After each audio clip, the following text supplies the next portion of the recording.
Assalamualaikum warahmatullahi wabarakatuh.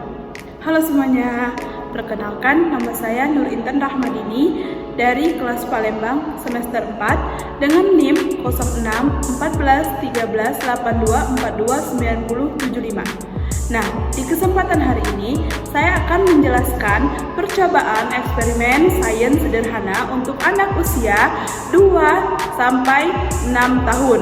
Selamat menyaksikan.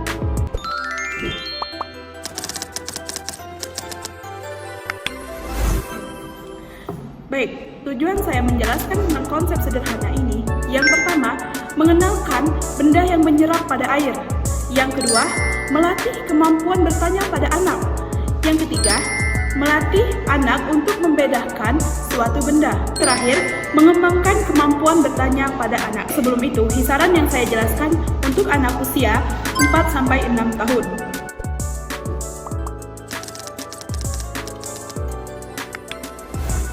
Nah, dari penjelasan yang saya jelaskan tentang kapas yang menyerap pada air, tentu bahan-bahannya itu pertama kapas, yang kedua air, yang terakhir gelas bening atau yang transparan. Bahan-bahan ini tentu aman untuk anak usia dini.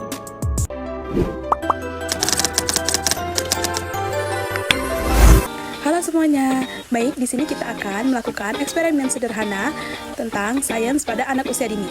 Sebelumnya di sini sudah kita sediakan ada kapas, air, dan wadah kosong. Nah, pertama-tama kita ambil sedikit kapas, kemudian kita celupkan ke air yang telah kita sediakan. Sedikit demi sedikit air akan menyerap kepada kapas tersebut. Kemudian kita letakkan kapas yang telah kita celupkan ke wadah yang kosong. Kita lakukan berulang. Di sini kita bisa lihat air mulai berkurang dari yang pertama. Nah, di sini kita lakukan terus-menerus agar kita bisa melihat penyerapan dari kapas tersebut. Nah, di sini juga kita bisa melihat bahwa air akan mulai menyusut jika kapas yang kita lakukan berulang-ulang. Sekian ya, bye-bye.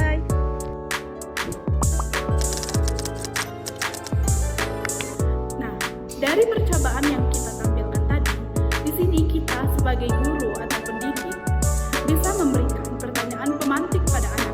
Contoh, dari kegiatan yang kita tampilkan tadi, kita bisa mempertanyakan kepada anak, apa yang terjadi di saat kapas dicelupkan kepada air? Atau kita bisa menanyakan, apakah ada benda yang bisa menyerap air selain kapas? Atau bagaimana ya jika kita masukkan air yang lebih banyak?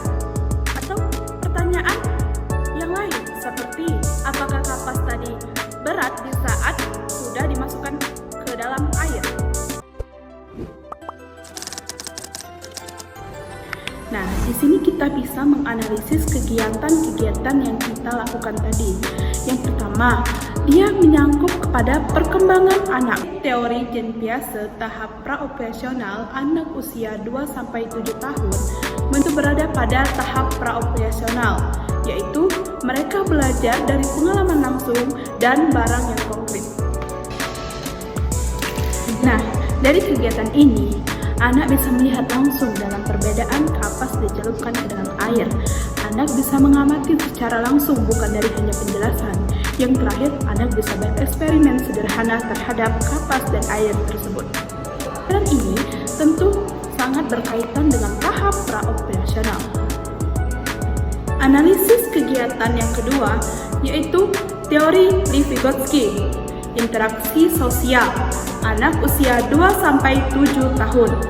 Nah, menurut teori Liv-Vygotsky, anak lebih baik belajar melalui interaksi sosial dengan orang dewasa atau guru. Nah, dari eksperimen yang kita bahas, sangkutannya dengan Liv-Vygotsky, yang pertama, guru membimbing anak dan memberikan pertanyaan yang memantik kepada anak. Dua, guru mendorong anak untuk bertanya, menjawab, dan melihat secara langsung. Yang ketiga, tentu guru dan anak interaksi selama kegiatan percobaan.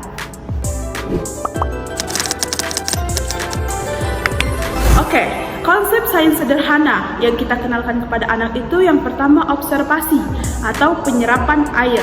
Karena kapas itu memiliki daya tahan serap sehingga dia dapat menahan serap air tersebut.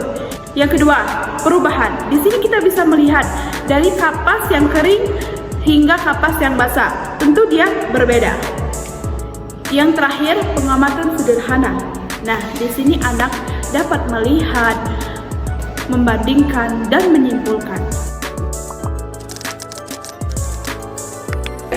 Dari semua kegiatan yang kita lakukan, tentu ini sesuai dengan karakteristik anak usia dini, karena kita menggunakan benda yang nyata. Yang kedua, kegiatan sederhana dan aman.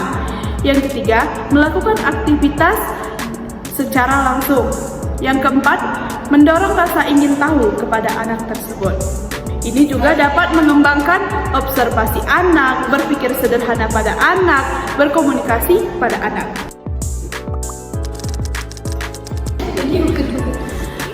Nah, refleksi, kekurangan dan kelebihan itu pasti ada. Kelebihannya itu sangat sederhana. Kegiatan ini tentu sangat sederhana.